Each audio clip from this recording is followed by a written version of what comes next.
نماینده حزبی باید همیشه سعی بکند که رضایت مردم رو جلب بکند، طرف توجه واقع بشود، آرای مردم به طرف خودش بکشد. در خیلی از اوقات ما می‌بینیم که فکر می‌کنند آسان‌ترین طریق جلب آرای مردم نسبت به خود، مقصودم از این مملکت نیست، در همه جا، یا دروغ گفتن است، یا عوام فریبی کردن، یا دادن وعده بیخودی. میگن خب حالا ما وعده رو میدهیم، بعد از چند سال ببینیم چه میشود. بلکه مردم یا فراموش بکنن، یا اینکه دو مرتبه وعده دروغ دیگری میدهیم و باز برای مدتی مردم را فریب.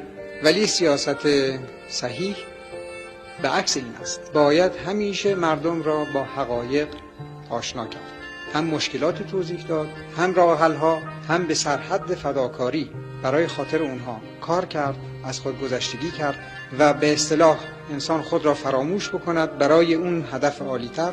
این است که کاری که دارید کار بسیار حساس، دقیق و مشکلی است. 1 دقیقه استراحت برای شما نخواهد بود. باید دائما وقت خودتون را صرف خدمت به مردم بکنید و هیچ وقت در صدد دادن وعده‌ای که نتوانید آن را انجام بدهید نباشید.